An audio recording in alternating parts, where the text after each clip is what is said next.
Green light, they're away. And they're all in their positions, ready to go. There's the light up. In true Mildura stock. The green light's on. It was a beautiful start. He's trying to get across. Hello, welcome to Buring Questions. Today is November 7 and a little bit of a different look today. I've had a little bit of trouble getting onto people being Melbourne Cup week, but I did think it'd be nice to just sit down and cover a few meetings with my great mate Darren Carroll, who is the GOAT of harness racing tipping. Gareth Hall gives you that wrap every Friday on the Friday Form Panel. Daz, thanks for jumping on, mate. Pleasure, Toc. Looking forward to it. While I'm at it, got the birdship cap on, and don't forget you got 1 week to put your nomination for the running of the bulls, so the Carroll running of the bulls. So get at it, everyone. Yeah, and you've got yours sitting on the desk there. I reckon you're halfway through it. Yeah, got it here, so ready to go. Good stuff. That leads me into, we'll give our sponsors a quick shout out. Great loyal sponsors of the show, and also harness racing in Victoria, Sharps Bakery, the mighty Sharps Bakery from Birdship. We've also got APG, who are sponsoring the Vicbred Super Series this year. They've got sales coming up into the new year. Pride's Easy Feed and also Logical Staffing Solutions. So thanks to everybody involved here with Buring Questions. Daz, I thought just for something different, I thought we might look at 3 meetings on the show today, given it's just me and you. And look, I've done the form thoroughly for Friday and Saturday, and you've done it thoroughly for Sunday, which is St Arnaud Cup Day. You're going to be running the Punters Club there. So let's really isolate our best bets. Let's start with tonight. First race is at around 6 p.m. It is heats of the Vicbred Super Series, thanks to APG, and it is for the 3-year-old pacers. I'm actually playing in 5 races tonight, but I'll let you go first. Really competitive racing, isn't it? So, I started off in race 3. Did you have one earlier than that? Or I did. Yeah, I did. I fancied one in race 1. Yep. Yeah, I liked race 1, number 7, A Lifetime for Living. Yep. She's a really nice horse, and I just like the fact that she's drawn off the front when some of the key dangers are off the back. So I think she could win that race. I haven't got a price in front of me, but she'll definitely be backable. Pretty keen on Karen Manning getting that one home. She ran a great 4th in the Victoria Oaks final. I thought she was great through the line, and all her form's been great. Daz, what we got a price for? 290 Toc on the TAB. So looks like you'll get a reasonably good price there. Okay, race 1, number 7 for me. Where are you playing? You something in race 3? Race 3, I'm very keen on Calexico. I know I went against you with him last start, and I duly got no reward for mine. So you were right, I was wrong. He led, and once he led, then he's clearly the one to beat. And I see him finding the front again tonight. I think he's got enough gate speed to hold those out. That'll, there is gate speed there, but I just think from what I've seen of him on that occasion, I think Damien was documented to say he just hadn't had the chance to use it, I suppose, with his draws. And I would have thought the circumstances are pretty similar here again tonight. If he leads, all his main dangers are outside him. Maxi can dance on his back if that eventuates, and I just think he'll still be too good late. So he was black figures early, but I think that's been wiped out now, and he's into the right price around about $1.60. So anything close to black figures, very keen. Yeah, I'm with you. He's one of my plays as well tonight. Race 3, number 1, Calexico. I'm playing in race 5. I don't think you are. Or are you playing in race 4? No, but I do like Soro Americano versus Let Her Roll, but I'm not playing there. No, I'm going to have something each way in race 5. On horse 2, Viney, when I say each way, I'm saying something tiny the win and pretty heavy the place. I really can't see him missing a place unless he gets up to his old tricks, Daz. I think he'll lead and probably take cover on a stablemate. Even if he took cover on 2 stablemates, he'd be 3 fence. He's just a really nice horse. Is that Storms Collide, do you think? Or? Yeah, I thought so. And then Captain Perfect's been able to do it from the death before, run really well. So, look, either way, I think he gets to the fence. I'll be shocked if he missed a place. And I think when I spoke to you this morning, you could get $1.80. So yes, it's you've obviously spoken to a few people since you spoke to me this morning. It's $1.45 on the TAB now a place. I think it's a real good race. I love Captain Perfect's runs during the Derby heats, and that Derby form has just been amazing. The heats into the final, subsequently those that have raced after that is just a recipe to win money in recent times. So I really like Captain Perfect as a horse. If I knew he was going to find the front, I'd be all over him. It might be an in-play race for me, but certainly not knocking your bet. But I'd have Captain Perfect on top there. Yeah, something small to win and heavy the place for Viney. For me in race 5, I think we're both playing in race 7. Does horse I 5? think we'll probably be here? the same, will we? I reckon we might be. I'm pretty keen on Zenario. I reckon you are too. Yeah, gee. I mean, we had a chat briefly yesterday, and you hadn't realised it because I don't think you'd watched the race at the time. But his run was amazing in the Madura Guineas. It was a strong Madura Guineas, some quality horses in it. He nearly got poleaxed to his own accord, I suppose, on the final corner, and picked himself up and still got past some really nice horses in the straight. One of those races that you just didn't think you could do that at Mildura. So, and the start before that, he had no luck at all at Bendigo, and only went down a pimple by to Kyle Marshall's nice horse. Yes. In Fire Marshall, maybe? Fire Marshall, that's the one. Yeah. Yeah. So look, I think his form's been fantastic. Did always show a lot of promise to me early in his time. So I'm glad that Sean and Jason have found a nice horse here, because they have, and I think he'll run a huge race tonight. And it doesn't have to lead. He's got a lot of speed, so yeah, I liked him and agree with you there. Yeah. Anything else for you tonight? No, that was it for me. I had one more, just a tiny play. If you had $100, maybe just $10, $10 or $20 a win. But I really thought in race 8, horse 7 Dell's Destiny had found the right race. Yep. He's been runner-up his last 3. In my mind, slightly stronger company than this race. I'm pretty sure of that. I mean, a lot of these horses are either out of form or like Tiamo, you just can't trust him. So I thought if Dell's Destiny, ran up to his best, he'd win this. And I reckon So he can make you're expecting an aggressive Anne-Marie drive off the gate and can sit parked and win type thing? I think so. I think it's as I said in my analysis at the trust.com.au, I think you can make his own luck tonight and win this race. So pretty keen race 8, number 7 Dell's Destiny. So they're my plays and your plays for Friday night, which is tonight at Melton. Saturday night at Melton again, 8 races there, so 16 at headquarters over the next 2 nights. I'm keen to play in 3 races, Daz, but I'll let you go first. Keen to play in 4, I think I did. Yeah, look, when the fields come out, I went, gee, this is a tough meeting, and it certainly was a meeting where I probably found myself having to do a bit more work than I usually do, just because I had to delve in and watch a bit more replays. But once that work was done, then it went, well, yeah, I actually don't mind a few here. So I start off in race number 3 as my first bet. You've been all over this. Every time I watch your black bookers, it seems to come up there, and every time I look at sectional times, it's highlighted in the sectional times, and that is Twisting By. I know it's going to have to do similar things here, and it's going to come back, and it's going to go back from the draw, come home late, but I just think it's just has to win a race soon the way it's been going. It's just flying. So it's Twisting By for me. It'll finish home really hard. Whether that's hard enough, I've just got my fingers crossed that it's going to be close enough to be able to run the sectional times that it can and get over the top of them. So race 3, number 7, Twisting By was my first one.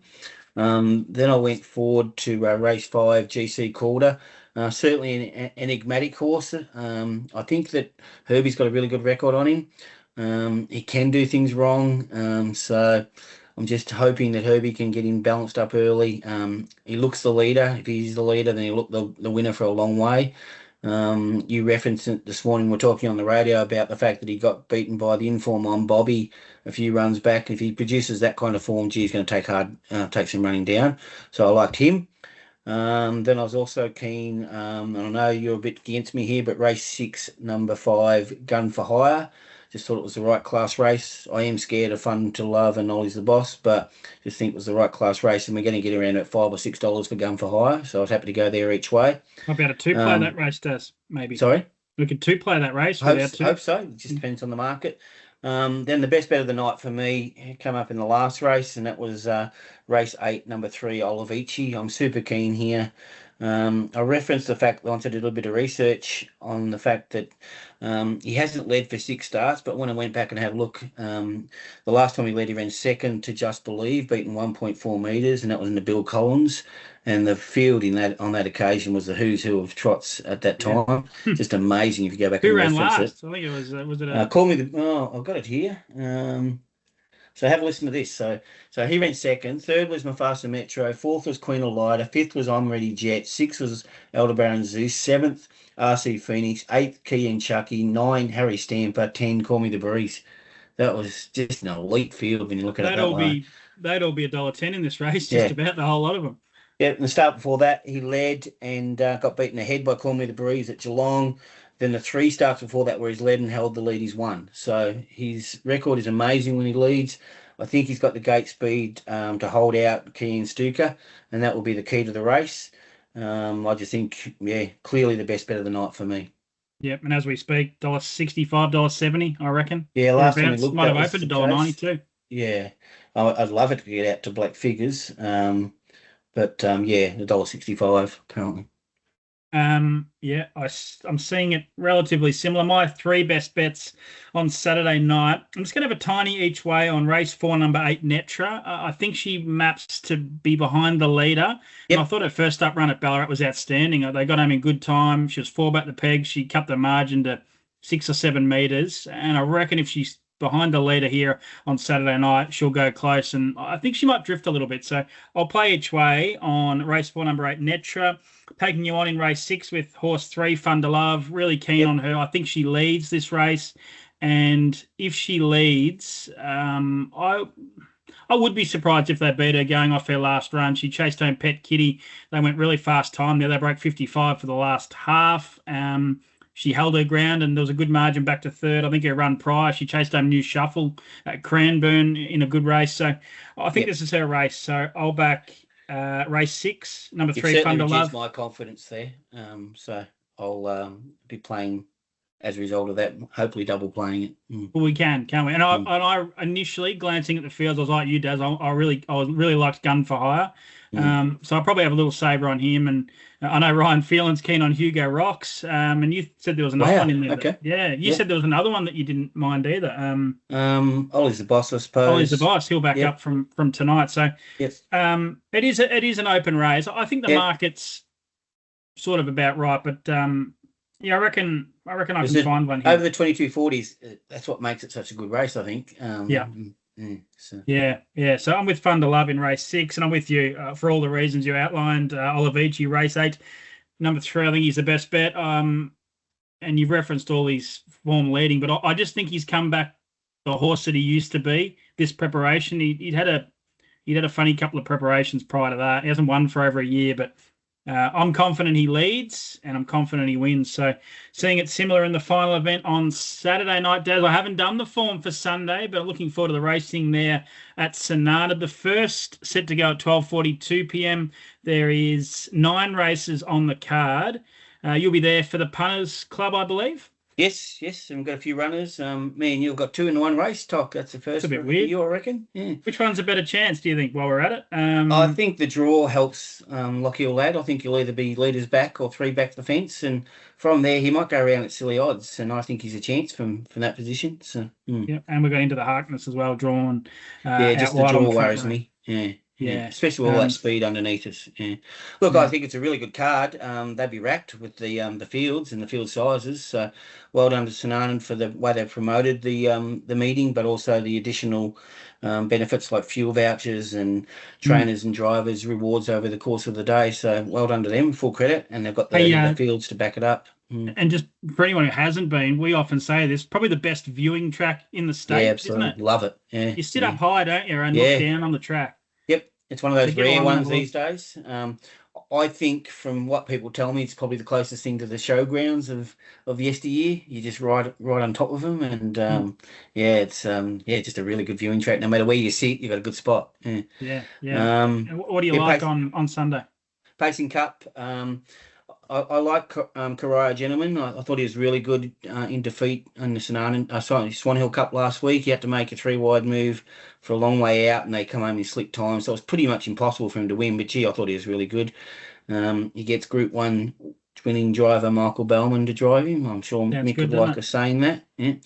I think you probably have to be aggressive off the gate. I wouldn't want him to be going back and making a 3-wide run like he did last week around this track. So I think he'll be aggressively driven. I think he'll probably push forward to the death and try and control it from there.